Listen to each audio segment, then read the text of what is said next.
Okay, good day and good morning. Okay, so for today pag-aaralan natin yung isa sa mga lessons on linear equations in two variables. Okay, pag-aaralan po natin yung tungkol sa mga types of lines, no, in a linear equation. And to help us out, meron po tayo ditong example, no, ng tinatawag nating lines plotted in what we call Cartesian plane. Okay, we have lines A and B. Okay, no, so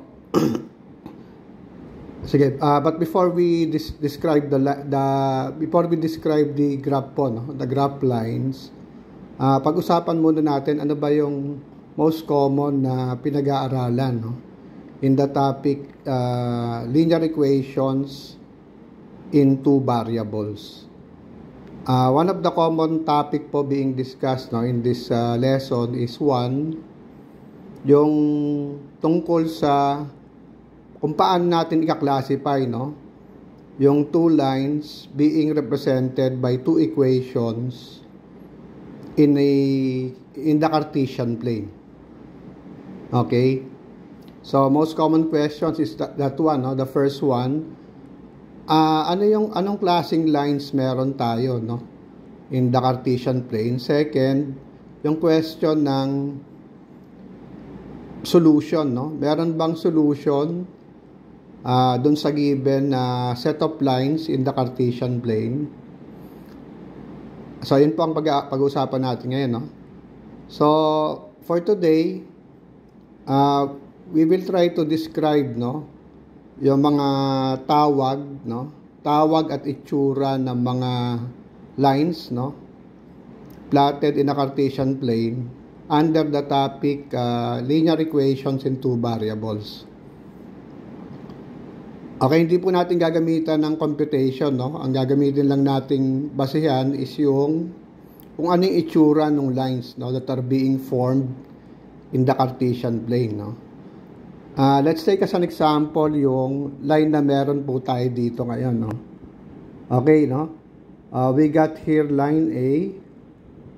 Okay, running from this point down to that point, and line B running from that point to that point. Okay, what do we notice between lines A and B? Makikita po natin na nag-i-intersect sila, no? Merong point of intersection yung between lines A and B, no? Kapag ganito po ang itsura ng lines, no, sa ating Cartesian plane, ano po ang tawag natin sa existing linear equations na to, no? Ito po yung tinatawag natin na consistent independent, no? Consistent and independent linear equations. Again, paano natin may describe yung consistent independent linear equation? These are two lines that intersect, no, at one point. Okay po? Basta nakita natin yung line, no, two lines intersecting each other in a Cartesian plane, ang tawag po natin doon ay independent and consistent linear equation. Okay, doon naman sa question na meron bang solution, no? One of the most common questions din kasi being asked nga ay tungkol sa solution, no? First thing first, ano ba yung ibig sabihin pagka tinatanong tayo, no? What are the solution to the two linear equation, no? Or to the two lines? Pag pinasimple po natin, ano ba yung ibig sabihin ng solution? In finding the solution, actually ang itinatanong lang naman po sa atin dito is at what point yung dalawang lines ay nagmi-meet. Okay? So in this case po, makikita natin na both lines A and B nagmi-meet or nag-i-intersect lang sila in this point. Okay? So dun sa question ng ano ang solution sa lines A and B, ang solution po rito is, yes, there is solution, but what kind of solution? Only one solution. Bakit po only one solution? Kasi nga, sa isang point lang, no, nagmi-meet, nagtatagpo, nag-i-intersect yung dalawang line, no, lines A and B, no. So, ganito po, no, ganito po yung on how we can describe a line, no, classified as consistent and independent in the topic linear equation of two variables or in two variables. Pag nakita natin to, no, two lines crossing out each other, having one point of intersection, automatic po ang tawag natin sa linear equation na yon ay independent and consistent linear equation. Okay? Again, no? Meron bang solution? Meron pong solution, no? The solution is right here, no? Okay?